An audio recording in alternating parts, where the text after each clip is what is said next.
जय हिंद दोस्तों, आप सभी का इन्वेस्टिंग क्लब्स चैनल पर स्वागत है। दोस्तों, आज हम बात करने वाले हैं कैपिटल गेन टैक्स क्या होता है और अभी वर्तमान में बजट में लेकर इसमें चर्चा क्यों है। तो चलिए दोस्तों, वीडियो को शुरू करते हैं। दोस्तों, कैपिटल गेन टैक्स यह एक प्रकार का टैक्स है जो कि तब लगता है जब आपको कोई भी एसेट को बेचने पर जब आपको मुनाफा होता है, तो सरकार इस मुनाफे का एक हिस्सा टैक्स के रूप में लेती है। इसी को ही कैपिटल गेन टैक्स कहता है।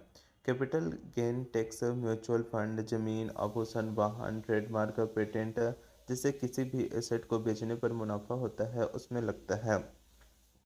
अब यह बात कर लेते हैं कि यह कैपिटल गेन टैक्स जो है वह किन किन प्रकार का होता है। दोस्तों, ये मुख्यतः दो प्रकार का होता है। एक होता है short term capital gain tax और दूसरा होता है long term capital gain tax. दोस्तों, अलग अलग एसेट पर शॉर्ट टर्म और लॉन्ग टर्म की परिभाषा जो है वह अलग अलग है।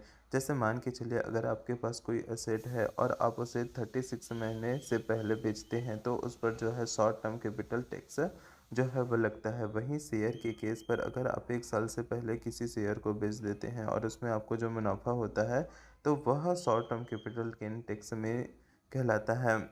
इसके अलावा लॉन्ग टर्म कैपिटल टैक्स वह होता है जब आप कोई ऐसा एसेट जिसे आप 36 महीने के अधिक समय बाद बेचते हो, तो उसे long term capital gain tax में गिना जाता है। लेकिन जैसे अचल संपत्तियां हो गया, उस पर जो है 2 साल के बाद बेचने पर long term capital gain tax जो है वह लगता है। अब यह बात कर लेते हैं कि यह अभी चर्चा में क्यों है। दोस्तों, अभी भारत में अलग अलग एसेट के लिए कैपिटल गेन टैक्स अलग अलग है।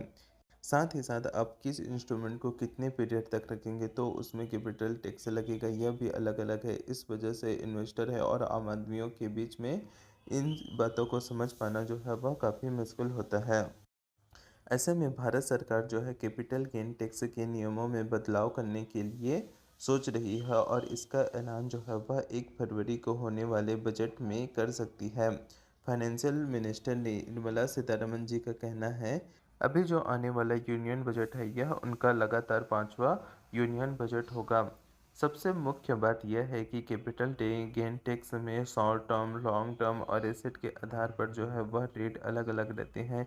इन सभी को मिलाकर एक रेट जो है वह तय करने की बात जो है वह हो रही है। इस कारण से अभी यह बात जो है वह काफ़ी ज़्यादा चर्चा में है। इसके अलावा डेट आधारित म्यूचुअल फंड के लिए कैपिटल गेन टैक्स का नियम जो है वह अलग है। अगर आप डेट म्यूचुअल फंड के यूनिट्स को 3 साल रखने के बाद बचते हैं, तो उस पर जो है long term capital gain tax जो है वह माना जाता है।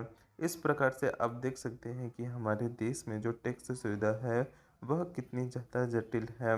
सरकार की कोशिश यह है कि वे जिस तरीके से हो सके इन सारी चीज़ों को जो है वह सिंपल किया जाए। जीएसटी आने के बाद बहुत सारे बदलाव हुए हैं, लेकिन अभी जो है यह शुरुआत ही है। अगर भारत को एक महाशक्ति बनना है तो इस तरह के और बड़े बड़े स्टेप्स जो है वह लेने होंगे। आपका इस बारे में क्या ख्याल है, कमेंट करके ज़रूर बताइएगा। और अभी तक आपने चैनल को सब्सक्राइब नहीं किया तो इसे सब्सक्राइब जरूर कर ले। धन्यवाद।